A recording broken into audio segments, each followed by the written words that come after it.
બેન શ્રી કિરણબેન સરોવરિયા.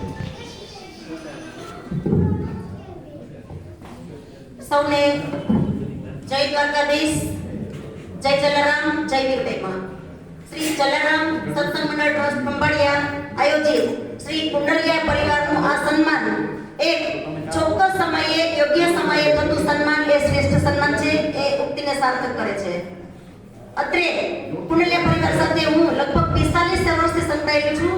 તો જો આ વખતે જ્યારે પરિવાર એકઠો થયેલો છે અને મારા શબ્દની હું કોઈ મારી લાગણી વ્યક્ત ન કરું તો એ મારા મનને ખૂંચે.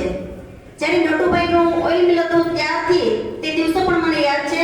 સાથે મારા સસરા બેસવાણીયાભાઈ સહિત નટુભાઈ સાથે જે હીરો મેજેસ્ટિકનો જે બિઝનેસ હતો તે પણ મને યાદ છે કે મેળો ભરાતો કુંડલિયા પરિવારની શોરૂમે. ગામે ગામ વાડીએ વાડીએ કુંડલિયા પરિવારનું હીરો મેજેસ્ટિક એક રેકોર્ડ બની ગયો હતો જિલ્લામાં. અને કહેવામાં આવતું વાડીઓવાળા જે ગરીબ માણસો હોય ને એને આપણે કોઈ પણ પૂછે કે હીરો મેજેસ્ટિક ક્યાંથી લીધું ત્યારે નામ હોય નટુભાઈ કુંડલિયાનું. તો નટુભાઈ કુંડલિયાની આ તકે હું વિશેષ વાત કરું તો આપણે અહીં જે લોકો પ્રચલિત છે એવું નથી. હમણાં 2 દિવસ પહેલા અમે દક્ષિણ ગુજરાતમાં પરેશભાઈ કુંડલિયાને વેવાઈને ઘરે ગયા ને તો એ લોકોએ શું કીધું ખબર છે? બેન અમને વેવાયેલા બહુ હારા પડ્યા. નહીં તો ત્યાં દક્ષિણ ગુજરાતથી ત્યાં ખંભાળિયા. પણ દીકરી ખૂબ મેચ લાગી છે અને દીકરી પણ ખૂબ સુખી છે. બીજું વધુ કહું તો આ પરિવારના સંતાનો છે ને એમાં હજી કલયુગ નથી પ્રવેશો. જલારામ બાપા કરે કે કલયુગ આવે જ નહીં, હું તો એમ કહું છું. અને મગજમાં કોઈને પૈસા નથી ચડ્યો. હું એ લોકોના પ્રસંગમાં જ્યારે રહું છું ને ત્યારે ચૂપચાપ બધું જોયા રાખું. કોણ કોનો દીકરો, દીકરી, વહુ, આપણને ખબર જ ન પડે કોના દીકરાની વહુ છે કે કોનો દીકરો છે.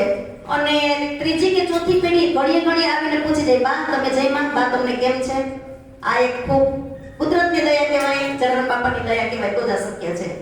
બસ વધુ ન કહું તો આ ભાઈઓ છે પરેશભાઈ, નિલેશભાઈ, મહેશભાઈ, હિતેશભાઈ, મારા ભાઈઓ ઉપર ભગવાન દ્વારકાધીશની અને જલારામ બાપાની ખૂબ કૃપા કરશે. અને બસ જ્યારે મળે ત્યારે એમ કે બેન તમે મને ખાલી આશીર્વાદ આપો. મારા આશીર્વાદ છે, ખૂબ ખૂબ આશીર્વાદ.